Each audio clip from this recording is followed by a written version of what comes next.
চৰকাৰী চাকৰিৰ কাৰণে 1 কোটি টকা বাদ দিয়ক, 15 লাখ টকা বাদ দিয়ক, অসমৰ বিজেপিৰ কোনো কাৰ্যকৰ্তাই তামোল এখনো খোৱাৰ কথা চিন্তা নকৰে ল'ৰা ছোৱালীক চাকৰি দিয়াৰ নামত। আজি অসমলৈ আমি পৰিৱৰ্তন আনিছো। ল'ৰা ছোৱালীয়ে সোধে, মামা পুলিচৰ চাকৰি কেতিয়া ওলাব, মামা ফৰেষ্টৰ ইণ্টাৰভিউ কেতিয়া ওলাব? কাৰণ ল'ৰা ছোৱালীজনে জানে যে মামাই কাৰো পৰা 1 টকাও নলয়, চাকৰি বিনা পইচাতে পাব, পঢ়া শুনাৰ মাজেৰে পাব, দৌৰি পেলাই পাব, কষ্ট কৰি পাব। শ্ৰদ্ধাৰ ৰাইজ, মই মুখ্যমন্ত্ৰী হোৱাৰ পিছত 1.5 লাখ ল'ৰা ছোৱালীয়ে চাকৰি পালে আৰু কেইবা হাজাৰো অক্টোবৰ মাহত চাকৰি পাব। এই 1.5 লাখ চাকৰি দিওঁতে মই যদি সকলো MLA কলোহেঁতেন যে তহঁতি 1 লাখ কৰি ৰাখি থ আৰু মোক 1 লাখ কৰি দে, আমাৰ ল'ৰা ছোৱালীয়ে 2 লাখ টকা চাকৰিৰ কাৰণে দিওঁতেতো চিন্তাও নকৰিলেহেঁতেন যে চৰকাৰী চাকৰি পাম। কংগ্ৰেছৰ দিনত অংগনবাদী কেন্দ্ৰতে 1 লাখ টকা দি দিছিল। এই যদি 1 লাখ কৰি টকা মই ললোহেঁতেন, 1500 কোটি টকা, 1.5 লাখ চাকৰি 1 লাখকৈ পূৰণ কৰক, 1500 কোটি টকা মোৰ ঘৰত জমা হ'লহেঁতেন।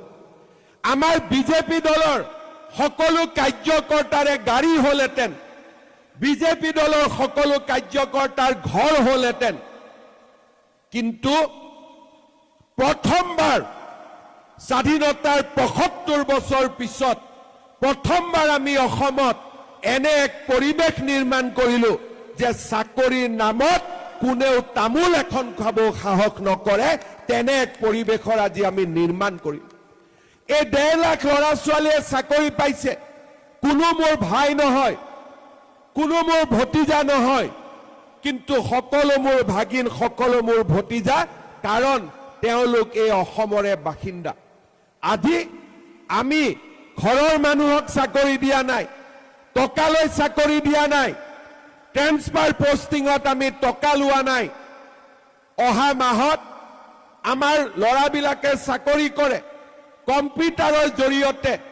এই মাহ মে মাহত তেওঁলোকৰ ট্ৰেন্সফাৰ পোষ্টিং হ'ব, তাতো দালালৰ কোনো চিন মুকাম নাই। অসমত চাৰিওফালে স্বচ্ছতা আৰু চাৰিওফালে নতুন দিনৰ আৰম্ভণি। চিন্তা কৰক, আমাৰ ল'ৰা ছোৱালীয়ে 7,000 8,000 টকা চাকৰিৰ কাৰণে কৰ্ণাটকত আছে, তামিলনাডুত আছে, তেলেংগানাত আছে, অন্ধ্ৰপ্ৰদেশত আছে। ল'ৰা ছোৱালী কেইটাৰ যেতিয়া বেমাৰ হয়, চিন্তা কৰাৰ তাত মানুহ নাথাকে। যেতিয়া মৃত্যু হয় কিবা কাৰণত বেমাৰত, মৃত শৰীৰটো অসমলৈকে অনাত কষ্ট হয়। মোৰ এটাই লক্ষ্য, 1 লাখ টকা পাবৰ কাৰণে বাহিৰত চাকৰি কৰিব যাওক, মোৰ আপত্তি নাই।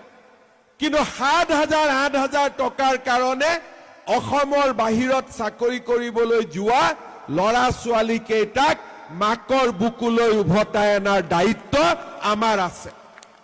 আৰু সেইকাৰণে আজি আমি অসমত নতুন সংস্কৃতিৰ সৃষ্টি কৰিছো, উদ্যোগ কৰিব খুজিছো, যাতে মাকৰ পেটৰ ল'ৰা ছোৱালী মাকৰ ওচৰলৈ উভতি আহিব পাৰে। আজি আমি অসমত চৰকাৰী চাকৰিৰ ক্ষেত্ৰত এনে এক উদাহৰণ স্থাপন কৰিছো যে সমগ্ৰ ৰাষ্ট্ৰৰ বাবে আজি অসম এক জীৱন্ত উদাহৰণলৈ ৰূপান্তৰ হৈছে। শ্ৰদ্ধাৰ ৰাইজ, কংগ্ৰেছ চৰকাৰৰ দিনতো অসমত চাকৰি আছিল, বিজেপি চৰকাৰৰ দিনতো অসমত চাকৰি আছে। কিন্তু কংগ্ৰেছৰ এটা চাকৰি পাবৰ বাবে 5 লাখ 6 লাখ, এটা সময়ত বজাৰত দাম 1 কোটি টকালৈকে বৃদ্ধি পাইছিল। কেইদিনমান আগতে অসম বিধানসভাত জাষ্টিছ বিপ্লৱ শৰ্মাৰ কমিটিৰ প্ৰতিবেদন আহিছে। আপোনালোকে পঢ়ি দুখ পাব, অসমীয়া হিচাপে পঢ়ি লাজ পাব। সেই প্ৰতিবেদনত লিখিছে যে অসমীয়া ছোৱালীয়ে এটা চাকৰিৰ বাবে নিজৰ সতীত্ব সমৰ্পণ কৰিবলৈ কংগ্ৰেছৰ দিনত বাধ্য হৈছিল।